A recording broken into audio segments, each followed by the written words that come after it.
पहले पढ़ाई होती थी एकदम बोरिंग। जब से मेरे साथ आया है हस्की, मैंने बनाई है इसके साथ हस्की सीरीज, जिसमें मैं पढ़ाता हूँ मजेदार तरीकों से।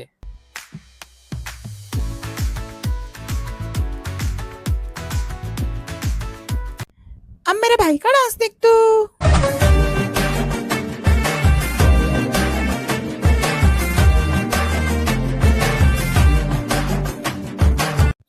ये क्या चल रहा है?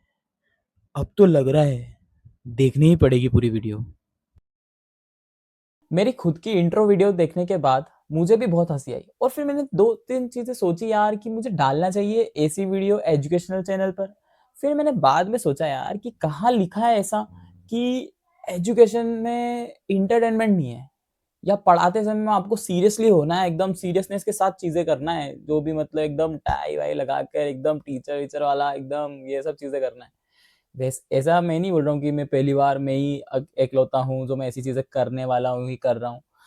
ऐसे और भी टीचर्स हैं, पर मैंने देखा है, मैंने सुना है बहुत सारे कि कुछ अलग करने जाते हैं ना, कि कुछ ऐसी इंट्रो वीडियो डाल दी या कुछ ऐसा कर दिया तो फिर उन्हें अलग नज़र से देखा जाता है, यार क्या कर रहा है। पर मेरे जो पीछे जो तो आधा ही दिख रहा होगा उसको तुम कंप्लीट कर लेना, उनके लिए ये स्टार्ट करते हैं एजुकेशन साइकोलॉजी से, जिसमें मैंने इसमें कवर करा है बीपीएस का जो सिलेबस है उसके अकॉर्डिंग मैंने ये कवर करा है एजुकेशन साइकोलॉजी। 5 यूनिट है, एक एक करके सारी यूनिट को कवर करेंगे। फर्स्ट यूनिट आज स्टार्ट कर रहे हैं, ठीक है, ये सिलेबस है, ठीक है। अब स्टार्ट करते हैं फर्स्ट यूनिट से। साइकोलॉजी का सबसे पहले स्टार्ट करेंगे, साइकोलॉजी का मतलब क्या है, साइकोलॉजी कहाँ से आया है ये। इसको एक चीज ये याद रखना, सिलेबस में तो है, बैचलर्स में भी आने वाला है, पर ऐसा है कि ये बहुत सारी कॉम्पिटिटिव एग्जाम में भी आ जाता है कि साइकोलॉजी कहाँ से डराइव हुआ है, तो ये ग्रीक वर्ड से हुआ है, ठीक है। तो साइके का मतलब है सोल और माइंड, ये पहले होता था, अब बिहेवियर होता है, ठीक है। और लोगोस का मतलब है study, it is a study of behaviour. अब जैसे सोल और माइंड लिखा है, एक्चुअल मीनिंग है, पर अभी जो है, अभी के जो ट्रेंड में चल रहा है, जो मतलब अभी जो मानते हैं वो scientific study of mind and behaviour, behaviour मानते हैं, ठीक है। तो ये चीजें याद रख लेना, क्योंकि कभी तुम्हें ऑब्जेक्टिव में सिर्फ बिहेवियर नहीं लिखा हो, सोल लिखा हो, तो तुम्हें ऑफकोर्स सोल पे ही टिक करना है। फादर ऑफ साइकोलॉजी, फादर, अब ये देखो फादर ऑफ साइकोलॉजी वाला मैंने एक पोर्शन इसलिए ऐड करा है क्योंकि दरअसल क्या है कि ऑब्जेक्टिव के भी बेस पे चलना है। जरूरी नहीं कि आप बैचलर में पढ़ रहे हो तो आपको सिर्फ बैचलर की तरफ ही तैयारी करके चलना है। आपको ये भी सोचना है कि जो चीजें हम बैचलर में कवर कर रहे हैं वो हमारे को कल को कॉम्पिटेटिव एग्जाम में भी आएगी, तो वो चीजें भी आपको करना है। अब साइकोलॉजी देखो, साइकोलॉजी के फादर तो विलियम वुंड को लिखा है, ठीक है। मॉडर्न एजुकेशन साइकोलॉजी कौन है, एडवर्ड थॉर्नडाइक। और स्पोर्ट्स साइकोलॉजी कौन है, कॉलमैन ग्रिफिथ, ठीक है। और साइको एनालिसिस कौन है, father of psychoanalysis, Sigmund Freud. अब ये देखो, ये एक चीज याद रखना, जो याद करने वाली चीजें है ना, उस पर तो खुद को ही जोर डालना पड़ेगा। ऐसा नहीं हो सकता कि कोई भी आए तुम्हें और कोई भी सिखा जाए या ऐसे याद करे, ऐसा कोई चिप डाले और तुम्हारे ब्रेन में चल जाए। इस पे तो तुम्हें लगाना पड़ेगा, एफर्ट्स लगाना पड़ेंगे, क्लियर। अब आगे चलते हैं। अब नेचर ऑफ साइकोलॉजी, ये है इंपॉर्टेंट, कि साइकोलॉजी यार, जैसे कोई इंसान है, ठीक है, तो उसको नहीं बोलते हैं कि यार, मान लो कि कोई इंसान है, आपका फ्रेंड है, ठीक है, और फ्रेंड को अपन नहीं बोलते यार ये हो ही नहीं सकता, यार ये ऐसी हरकतें नहीं करे, ऐसा हो ही नहीं सकता है, इसका नेचर ही ऐसा है ना। तो अपन उसको एक चीज बोलते हैं ना, यार ये वैसी चीजें नहीं करे तो ये वो इंसान हो ही नहीं सकता है। सबको हर कोई बोलता ही है। तो वैसे एक साइकोलॉजी को तुम मानते कि इंसान है, और साइकोलॉजी अपन एक समझे कि साइकोलॉजी, इसके बिना साइकोलॉजी साइकोलॉजी है ही नहीं। तो कैसे, साइकोलॉजी एक साइंस है। क्यों बोला है साइंस, क्योंकि इसमें ऑब्जर्वेशन, एक्सपेरिमेंटेशन और रिसर्च, मतलब एक तरीके से ऐसा नहीं है कि आपने मन से करा, यूं वो वाले इंस्टाग्राम का वो वाला पेज नहीं है जिसमें वो लिखा रहता है कि भाई 10 फैक्ट्स ऑफ साइकोलॉजी, जिसमें लिखा है कि भाई अगर आपको 10 सेकंड तक लड़की देखे और समझ लेना हंस दे तो आपके प्यार में पागल है। ये वाली चीजें साइकोलॉजी नहीं होती है। साइकोलॉजी में कुछ थ्योरीज दी है, कुछ प्रिंसिपल्स पे वर्क करता है, जो कि हर कहीं एप्लीकेबल हो सकता है, मतलब मोस्टली जगह तो एप्लीकेबल हो सकता है। ये साइकोलॉजी साइंस, एक साइकोलॉजी, है ना। सेकेंड पॉइंट क्या बोलता है, ये एक मेंटल प्रोसेस भी है और बिहेवियर, मतलब इसमें एक तरीके से अपन जो स्टडी कर रहे हैं मेंटल प्रोसेस पे भी कर रहे हैं, सोचने पर बात कर रहे हैं, मेमोरी कैसे काम करती है उस पर बात कर रहे हैं, इमोशंस कैसे काम करते हैं उस पर भी बात कर रहे हैं। साथ ही आपका बिहेवियर, मतलब आप कैसे रिस्पॉन्ड करोगे, कैसे रिएक्शन रहेंगे आपके, कैसी हैबिट्स हैं, ये सब क्या है, साइकोलॉजी में बात करते हैं, ठीक है। अब बात करते हैं third point, it is both theoretical and applied. मतलब आप थ्योरेटिकली नहीं है, सिर्फ थ्योरेटिकल नहीं है, अब इसमें अप्लाइड मतलब रियल लाइफ में भी इस चीजों को अप्लाई कर सकते हो, ये साइकोलॉजी है। Clear? It deals with individual as well group. ये मेरी पर्सनल साइकोलॉजी पे भी बात कर सकते हैं। साइकोलॉजी मतलब एक इंसान की पर्टिकुलर साइकोलॉजी भी हो सकती है और एक ग्रुप की भी हो सकती है कि वो ग्रुप कैसी उसकी साइकोलॉजी है, वो कैसा वर्क करेगा, कैसा बिहेव करेगा, कैसी सिचुएशन में किस तरीके से बिहेव करेगा, ये उस ग्रुप की है। तो ऐसे इंडिविजुअल की भी हो सकती है। ठीक है, नेचर ऑफ साइकोलॉजी समझ आ गया होगा यहाँ तक। अब बात करते हैं sources of psychology. Sources of psychology को समझने का मतलब एक चीज ये समझो, सोर्सेस ऑफ साइकोलॉजी की साइकोलॉजी का जो है मतलब एक तरीके से नॉलेज वो कहाँ कहाँ से डेवलप हुआ है, मतलब कहाँ कहाँ से इसके प्रिंसिपल्स आए या कहाँ कहाँ से साइकोलॉजी के सोर्सेस मतलब एक तरीके से नॉलेज बढ़ा है, मिला है। क्लियर? अब सबसे बात करते हैं फिलोसफी। फिलोसफी में मतलब देखो, फिलोसफी में फिलोसफिकल क्वेश्चन नहीं होते हैं कि यार आपका ब्रेन कैसे काम कर रहा है या मेरा ब्रेन कैसे काम कर रहा है, ठीक है, या मैं एक इंसान हूँ पर मैं अलग अलग जगह अलग अलग बिहेव क्यों कर रहा हूँ। मैं अपने फ्रेंड्स के साथ अलग रहता हूँ, स्टूडेंट के साथ अलग रहता हूँ, अलग स्टूडेंट के साथ अलग रहता हूँ, एक स्टूडेंट के साथ अलग रहता हूँ, एक फ्रेंड के साथ अलग रहता हूँ, सबके साथ अलग अलग रहता हूँ। मतलब ठीक है, तो मैं ऐसा ये भी तो होता है यार ऐसा क्यों हो रहा है, तो ये भी तो एक क्वेश्चन आया तो चीजें डेवलप हुई, समझने की कोशिश करी। ठीक है। अब बायोलॉजी। अब बायोलॉजी का मतलब क्या है, ये है ना ब्रेन की स्टडी भी कर रहा है, नर्वस सिस्टम की भी स्टडी कर रहा है। ठीक है, मतलब एक तरीके से देख रहा है बिहेवियर जो है, बिहेवियर में क्या क्या चीजें अफेक्ट कर रही है ना। जैसे मान लो हार्मोन्स, आपके हार्मोन्स मतलब एक तरीके से बैलेंस नहीं है, ठीक है, तो आपकी साइकोलॉजिकल डिस्टर्ब होगी, साइकोलॉजिकल स्टेट डिस्टर्ब होगा। ठीक है, अगर आपके बैलेंस है तो आप प्रॉपर काम करेंगे, मेंटल स्टेबल रहेगा। ठीक है, मेंटल स्टेट स्टेबल रहेगी। क्लियर? अब आगे चलते हैं फिजियोलॉजिकल। अब फिजियोलॉजिकली मतलब देखो कैसे समझ सकते हैं इसको कि आपको स्ट्रेस है या आप टेंशन में हो तो आपकी हार्ट बीट फास्ट हुई, आपका बीपी बढ़ा, या आप मतलब एक तरीके से आपको स्वेटिंग आने लग गई, पसीना आना चालू हो गया। तो ये ऐसा क्यों हो रहा है, ये भी एक साइकोलॉजी का पार्ट है। मतलब जरूरी नहीं है हार्ट बीट तेज होने से भी आपको फर्क पड़ा, ब्रीथिंग फास्ट होने से भी फर्क पड़ा, उल्टा हो सकता है। क्लियर? अब बात करते हैं सोशियोलॉजी। सोशियोलॉजी मतलब कि भाई मैं हूं, मान लेते हैं, या किसी और का एग्जांपल लेते हैं, एक पर्सन है, ठीक है, वो एक सिंगल है तो अलग बिहेव कर रहा है, दो के साथ है तो अलग बिहेव कर रहा है, 10 के साथ है अलग बिहेव कर रहा है, 40 के साथ है अलग बिहेव कर रहा है। ये भी तो एक क्वेश्चन आया कि भैया ऐसा क्यों हो रहा है, जो मैं पहले डिस्कस कर चुका हूँ। ठीक है, एंथ्रोपोलॉजी। एंथ्रोपोलॉजी मतलब इसे कल्चर और ट्रेडिशन के अकॉर्डिंग भी साइकोलॉजिकली आप एक मान लेते हैं कि कहीं मान ले, एक एग्जांपल ले लेता हूँ, एग्जैक्ट तो नहीं कह सकता, कुछ गलत भी हो सकता है। राजस्थान के लोग मैंने अधिकतर देखे हैं, है ना, वो इतना मतलब जो फीमेल रहती है वो इतना पल्लू रहती है, ठीक है, मतलब ऐसे घूंघट लेती, सॉरी, है ना। तो अब क्या होता है कि और उसी की जगह कोई एक दिल्ली या मुंबई वगैरह चले के वहाँ बात करें तो वहाँ पे कोई ऐसा ट्रेडिशन नहीं है, मतलब अधिक मोस्टली जगह तो नहीं मिलेगा कि ये सब घूंघट लेने वाला या ऐसा कुछ चीज़ें। ठीक है, आप दोनों से जब आप बात करेंगे और चीज़ों को चेंज करने की कोशिश करेंगे तो फर्क पड़ेगा। एक क्वेश्चन आया कि यार वहाँ पे ऐसा क्यों हो रहा है तो इंसान ये भी वो भी, पर एक चीज़ है ना कि ट्रेडिशन और एक मतलब एक तरह से कल्चर का एक मतलब एक तरह से इफेक्ट है। क्लियर? कि ऐसा इस वजह से हो सकता है, एक ये भी तो क्वेश्चन आया। यहाँ तक समझ आ गया होगा। अब देखो वापस से फैक्चुअल चीज़ें आ गई है, फर्स्ट चैप्टर है तो फैक्चुअल चीज़ें आना बनती है। इस चीज़ों पे मैं कुछ नहीं कर सकता हूँ कि यार डेफिनेशन आ गई है तो मैं युवराज सर हैं तो बस सिखा देंगे या ऐसा कुछ हो जाएगा। सिखा मतलब मैं इजी कर सकता हूँ, समझा सकता हूँ, पर इससे नहीं, पर मैं ये कोशिश करना, आप कोशिश करना कि इस चीज़ों को एज इट इज़ याद करें, किसने दी ये सब चीज़ें। ठीक है, विलियम जेम्स का कहना है कि भाई psychology is the science of mental life, both of its phenomena and their conditions. ठीक है, अब इस चीज़ों पे मैं ज़्यादा ना देखो यार, फैक्चुअल चीज़ों पे मैं पढ़कर भी कोई मतलब नहीं, टाइम वेस्ट ही होना है। ये चीज़ों को तुम्हें खुद को याद करना है। ठीक है, psychology is the science of behaviour, ये याद रखना। जेबी वॉटसन जो मतलब एक तरीके से अपन बोल सकते हैं ना, अभी जो अपन ने पढ़ा था कि बिहेवियर, साइंस ऑफ बिहेवियर क्यों किसने दिया है, सोल से, है ना, अलग अलग चेंजेस हुए हैं, साइके का मीनिंग। तो वैसे ही क्या है कि अभी जो करंट मतलब जो चल रहा है करंट सिचुएशन में, बिहेवियर जिसे बोलते हैं, स्टडी ऑफ बिहेवियर, जो बिहेवियर है जेबी वॉटसन ने दी है, ये जरूर याद कर लेना। ठीक है, अब next topic, psychology as a science. Psychology को साइंस क्यों कहा गया है?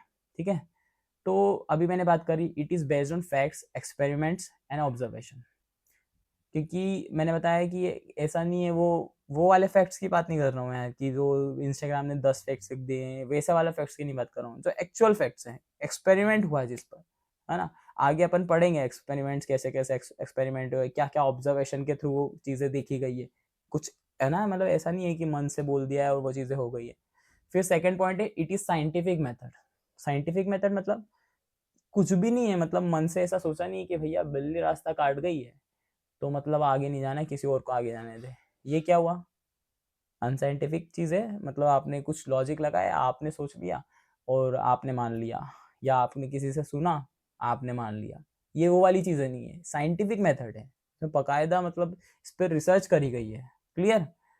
Result can be tested, verified and replicated. मतलब इसमें मतलब देखो, जो रिजल्ट है, मतलब आप कोई थ्योरी है, ठीक है, जरूरी है कि वो मोस्टली लोगों पे काम आएगी। मतलब ऐसा नहीं है कि मैंने एक थ्योरी क्रिएट करी या मान लो किसी ने करी, ठीक है, और वो तो सिर्फ उसी उसी कंडीशन में काम आ गई, या उसी जब उसने करी तभी काम आ गई, किसी और पे मतलब हो ही नहीं रही, काम ही नहीं आ रही है, तो वो क्या थ्योरी है, उसका क्या मतलब है, कोई रिसर्च का मतलब है। वैसे ही साइकोलॉजी में जितनी भी थ्योरीज है वो मोस्टली लोगों पे काम आती है, मतलब जिस टारगेट ऑडियंस या टारगेट पॉपुलेशन पे करी गई है, जिसके लिए करी गई है उन पर, ठीक है। It helps to predict and control behaviour. अगर मान लेते हैं कि मैं साइकोलॉजी पढ़ रहा हूँ, ठीक है, या मैं पढ़ा रहा हूँ, मैंने जितनी भी पढ़ी तो मैं उस अकॉर्डिंग मैं देखूंगा यार कि सामने वाला पर्सन कैसे रिएक्ट कर रहा है, बिहेव कर रहा है, तो मैं उस हिसाब से बात करूंगा। मुझे भी पता है आपके सामने वाले जितने भी हैं वो उन्होंने पढ़ रखी है साइकोलॉजी, और जरूरी नहीं पढ़ रखी है, जिसने पढ़ रखी है ऐसा जरूरी नहीं होता है कि वही ऐसा हो सकता है कि वो प्रिडिक्ट कर सकता है, कंट्रोल कर सकता है बिहेवियर। अब एक चीज देख लेते हैं, मैं एग्जांपल जनरल से देता हूँ। उसने तो अब अपन बचपन में से अपने मम्मी या पापा को देखते हुए आ रहे हैं, ठीक है, या भाई बहन को देखते हुए आ रहे हैं, जिससे भी आप डरते हो, ठीक है, तो आपको पहले से आपको प्रिडिक्ट कर लेते हो बिहेवियर, या उनका बिहेवियर कंट्रोल कर सकते हो। कैसे? आपको पता है कि यार पापा गुस्से में हैं तो आज नहीं पूछना है कुछ, ठीक है, उनसे कुछ भी मतलब नहीं है बात करके, क्योंकि अपन ने कुछ मांगा तो वो नहीं होने वाली पूरी चीजें। प्रिडिक्ट कर लिया ना अपन ने उनका बिहेवियर, मैंने क्वेश्चन पूछा उसके पहले, तो ये कैसे हुआ? ये भी तो एक साइकोलॉजी सीखा ना, मन से सीखा, मतलब अपन ने देख कर ऑब्जर्वेशन करके सीखा ना, तो ये भी क्या है, साइकोलॉजी है। जरूरी नहीं है कि आपने आपकी दादी या मतलब जितने भी बड़े लोग, मम्मी पापा, इन्होंने साइकोलॉजी पढ़ी है जब ये चीजें कर पा रहे हैं, उन्होंने भी ऑब्जर्व करके सीखा है, ठीक है। अब importance of psychology in education, ठीक है, मतलब एक तरीके से एजुकेशन, फिजिकल एजुकेशन की बात कर रहे हैं कि ऐसा क्या इंपॉर्टेंस है साइकोलॉजी का। सबसे पहले अंडरस्टैंडिंग लर्नर्स। अगर कोई एक साइकोलॉजी का टीचर है या उसने साइकोलॉजी पढ़ रखी, कोच या टीचर ने, ठीक है, तो वो पता है उसको, स्टूडेंट की एबिलिटी पता है, मुझे भी पता है, जब मैं क्लास में पढ़ाने जाता हूँ तो मुझे पता है कि ये स्टूडेंट कैसा है, वो स्टूडेंट कैसा है। कोई अच्छा पढ़ लेता है, मतलब कम टाइम में ज़्यादा अच्छे से पढ़ लेता है, किसी पे ज़्यादा फोकस करने के बाद भी वो इतना नहीं पढ़ पा रहा है, तो मुझे पता है उसकी नीड क्या है और उसकी नीड क्या है, ठीक है। इफेक्टिव टीचिंग, वैसे ही अगर मुझे पता है तो मैं उस हिसाब से चेंज करूंगा अपनी मेथड, ठीक है, तो मैं अपनी टीचिंग को इफेक्टिव कर सकता हूँ। मोटिवेशन, अब मुझे पता है कि यार किसी बच्चे ने कुछ अच्छा काम करा है, या मान लेते हैं कि उस बच्चे ने उस चीज़ का आंसर दिया, मैंने क्वेश्चन पूछा, तो मैं इसको मोटिवेट करूंगा, इनकरेज करूंगा कि आगे चल के और क्वेश्चन पूछे, और वो मतलब एक तरीके से अवेयर रहे, है ना, एक्टिव पार्टिसिपेट करें मेरी क्लास में, ठीक है। इंडिविजुअल डिफरेंसेस, सेम सेम बात है कि जैसे इंडिविजुअल डिफरेंसेस में मतलब कैसा आएगा कि मुझे पता है कि कोई फास्ट लर्नर है, कोई स्लो लर्नर है, कोई एवरेज है, तो ये चीज़ें मुझे पता है ना कि वो इंडिविजुअल डिफरेंसेस क्या क्या है उसके। क्लियर। अब बात करते हैं ट्रेनिंग, मेमोरी एंड कंसंट्रेशन, ठीक है।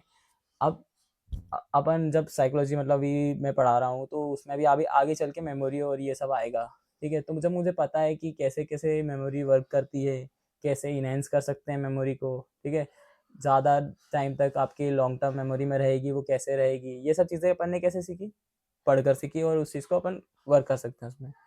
डिसिप्लिन एंड एटीट्यूड, ठीक है। अब साइकोलॉजी का आपको पता है, नॉलेज है, तो आप एक तरीके से एक ये कोहेसिवनेस क्रिएट कर सकते हो आपके ग्रुप में, मतलब टीम में, ठीक है। कॉन्फिडेंस बिल्ड कर सकते हो आपके प्लेयर का। पॉजिटिव बिहेवियर आप कैसे रखेंगे उसका एक तरीके से गेम के अंदर, ये सब चीज़ें कैसे कर सकते हैं, साइकोलॉजी के आपको पता होना चाहिए साइकोलॉजी के बारे में, भले से साइकोलॉजी पढ़ा हो या नहीं पढ़ा उससे मैटर नहीं करता। अगर आपको नहीं नॉलेज है ज़रा सा भी स्पोर्ट्स में, आप कोई स्पोर्ट्स पर्सन है तो उसने तो बचपन से खेला हुआ है गेम वगैरह, तो उसको पता है कि इस तरीके से ऐसा होता है, इस तरीके से ऐसा होता है। पढ़ा नहीं है पर उसने ऑब्जर्व करके सीखा है। अब मेजरमेंट एंड इवेल्युएशन, अब मेजरमेंट इवेल्युएशन इंपॉर्टेंस पढ़ रहे हैं ना अपन अभी, तो कैसे कि साइकोलॉजिकल टूल्स है बहुत सारे, तो मैं उससे पता कर सकता हूँ कि इसकी एंजाइटी लेवल कितना है। क्लियर, ये सब चीज़ें मुझे पता करने के लिए कैसे साइकोलॉजिकल टूल्स हैं। मेंटल टफनेस कितनी है, कैसी है, ये सब चीज़ें मैं पता कर सकता हूँ। अब पॉइंट है last, mental health. Mental health मतलब कैसे मैं उसका इमोशनल बैलेंस कर सकता हूँ, कैसे कि रिड्यूस इसका स्ट्रेस रिलीज कर दो या एनजाइटी लेवल को कम कर सकते हैं।